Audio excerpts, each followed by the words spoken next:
Bonjour, bonjour à tous, bienvenue. On accueille aujourd'hui Laurent Vimon, qui est le président de Century 21. Bonjour à tous, bienvenue à vous aussi Laurent. Merci d'être parmi nous. Comme vous le savez, je cherche à donner le maximum de tuyaux sur LinkedIn pour permettre aux gens et aux dirigeants d'optimiser leur temps, pas seulement mes clients, mais tout un chacun. Alors, avant d'en arriver à ce sujet, est-ce que vous voulez bien nous expliquer quel est votre métier, celui pour lequel on vous connaît? Jean-Baptiste, bonjour. Moi, je suis président de Century 21 France depuis 2008. J'ai démarré ma carrière en 87 dans ce réseau à sa naissance. J'ai parcouru l'ensemble des métiers qu'on peut y exercer. Et aujourd'hui, ça consiste plutôt à élaborer la stratégie, à imaginer la vision de l'entreprise à 5 ans, à mettre mon nez à peu près partout. Je suis un obsédé des détails et donc, que ce soit sur la communication, la formation, le marketing, je veux tout voir. Rien ne sort de mon bureau sans que je ne l'ai visé, validé.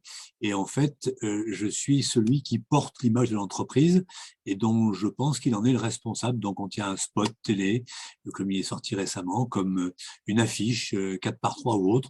Je veux l'avoir parce que c'est une partie de moi qui sort de l'entreprise. D'accord. Alors, on Et va pardon, revenir. j'oubliais, je manage une équipe au siège d'une centaine de personnes et je donne la direction aux franchisés qui ont rejoint le système il y a maintenant 34 ans pour certains. Voilà, donc c'est une image de berger. C'est une image de berger. On va revenir dans un troisième temps, peut-être sur cette façon de bien superviser tout ce qui s'y passe. Mais avant ça, est-ce que ce métier vous laisse le temps pour vivre des passions qui ont peut-être pas de rapport du tout avec votre métier? Alors en fait, moi je travaille pour mes passions. C'est-à-dire que mon métier est quelque chose qui me permet de vivre ma vie passionnément. C'est ça. J'ai la conviction qu'il y a peu de gens qui laisseront leur trace dans la vie de leur entreprise qu'ils ont dirigée. Il y a Jack Welch, il y a Steve Jobs. Enfin, et là, le problème, c'est que les dirigeants sont tous obsédés par ça. Moi, je m'en fiche complètement. Je vis dans le présent et je vis pour partir en vacances, pour être en famille, pour faire du cheval, de la boxe et autres activités. Donc, je suis pas de ceux qui vivent grâce à leur entreprise. Je vis au travers d'elle, je vis pour elle et je vis avec elle, mais c'est un outil au service de ma vie personnelle et des envies que j'ai de voyage ou d'autres passions. Ça amène un petit peu à ma troisième question, et là où je voulais en venir justement par rapport à votre première réponse, c'est que toute cette exigence que vous déployez, normalement, logiquement, demanderait beaucoup de temps.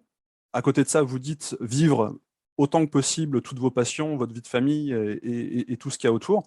Quel est votre secret ou quelle est votre méthode pour bien gérer votre temps, pour vivre autant vos passions sans délaisser votre métier et toutes les obligations qu'il y a autour? Moi, j'ai fait un choix, c'est de m'entourer de gens qui sont tous plus compétents que moi dans les métiers que j'ai exercés. Et ça, c'est un choix qui est difficile parce que vous êtes en face de gens qui font un métier que vous avez fait, que vous connaissez bien, mais qui le font mieux que vous.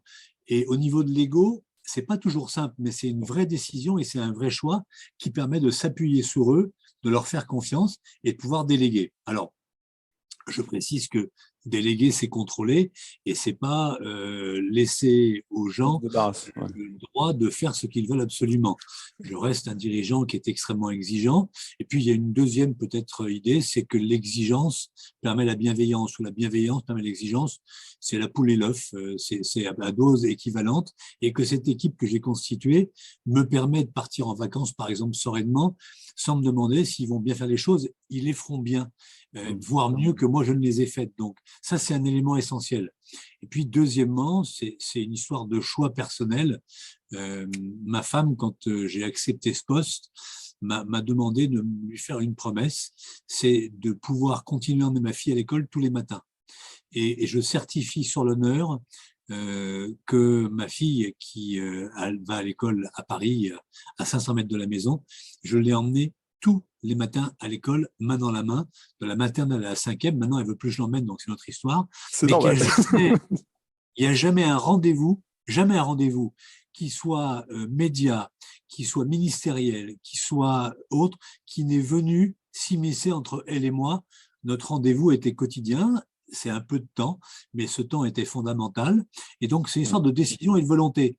On est tous capables de trouver des tas d'excuses pour ne plus le faire. Moi, j'ai décidé que je le ferais. Et donc, c'est une histoire de priorité. Et je ne suis pas obsédé du nombre d'heures que vous passez au bureau. On travaille très bien de chez soi. On travaille très bien avec maintenant Internet, avec un iPhone, avec une tablette et autre chose. Et donc, je ne m'estime pas indispensable. Important en entreprise, mais pas indispensable. Et donc, je délègue beaucoup, je contrôle beaucoup et surtout, j'ai constitué, et c'est une vraie décision, une équipe de grande qualité.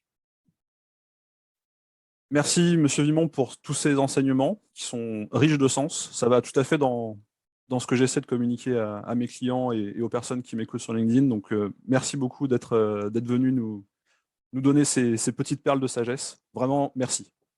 Écoutez, avec grand plaisir. Et peut-être pour conclure, je vais vous livrer une formule que j'aime beaucoup de Montesquieu, qui dit que pour faire de grandes choses aux hommes, il ne faut pas être un si grand génie, il ne faut pas être au-dessus d'eux, il faut être avec eux. Et ça, c'est une des clés aussi du succès du management. Sur ces belles paroles, merci beaucoup et à très bientôt. Merci Jean-Baptiste.